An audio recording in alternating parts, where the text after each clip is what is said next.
పోతా ఉన్న పరిస్థితి. ఒకవైపు సముద్రం చూసుకుంటే పెద్ద ఎత్తున ఎగిరి అలలు అయితే పెద్ద ఎత్తున ఎగిసి పడుతున్న పరిస్థితి మనం చూసాం. ఇక్కడ పూర్తిగా ఈ ప్రాంతాన్ని మొత్తాన్ని కూడా ఉదయం నుంచి చాలా వరకు ఈ ప్రాంతంలో చాలామంది వ్యక్తులు ఈ ప్రాంతంలో ఉన్నారు, కానీ ఇప్పుడు ఆ ప్రాంతం లేదు. ఇక్కడ మొత్తాన్ని ఖాళీ చేయించేశారు పోలీసు. ఒక్కరిని కూడా ఇక్కడ ఉంచే పరిస్థితి లేదని చెప్పారు. ఎందుకంటే ఈ ప్రాంతం చాలా ఎఫెక్టివ్ ప్రాంతం.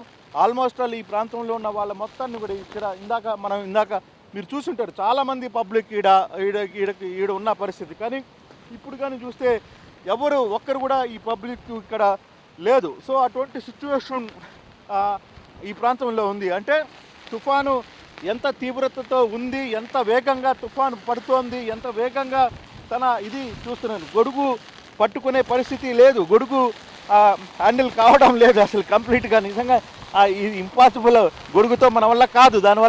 దానికంటే కూడా తడవడమే మేలు అనిపిస్తుంది. దాన్ని హ్యాండిల్ చేయడం కూడా చాలా కష్టంగా ఉన్న పరిస్థితి. సో ఇటువంటి సిచ్యువేషన్, అటువంటి పరిస్థితి మనకి కాకినాడ ప్రాంతంలో కనబడుతుంది. సేమ్ ఇంకా ఆల్మోస్ట్ ఆల్ తుఫాను ముందు ఏ విధంగా ఉంటుందో అటువంటి పరిస్థితులే కనపడుతున్నాయి. ఇక్కడ నిలబడడానికి కూడా వీలు లేని పరిస్థితి కనపడుతుంది సచిన్.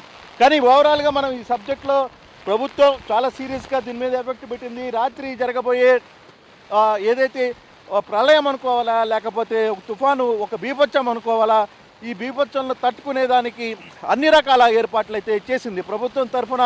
అన్ని రకాల ఏర్పాట్లు సిద్ధం చేసింది. పూర్తిగా జనాల్ని ఎక్కడికక్కడ మార్చింది.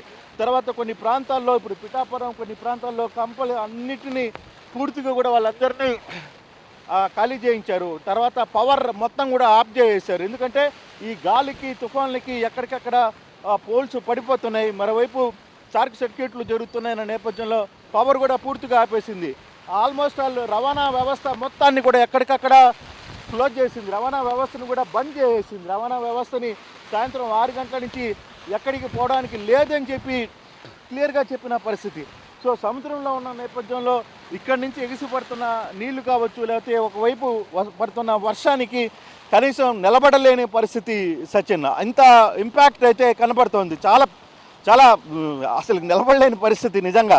సో డైరెక్ట్గా అంత గట్టిగా ఈ తుఫాన్ అయితే స్టార్ట్ అయింది ఆల్మోస్ట్. అయితే ఇది తీరం రాత్రి 10:30-11 గంటల ప్రాంతంలో తీరం దాటబోతుంది. ఆ ప్రాంతంలో దాటినా లేదు 1 గంట లోపల ఎటువంటి పరిస్థితుల్లో తీరం దాటుతుంది అనేది చాలా క్లియర్గా చెప్తున్నారు.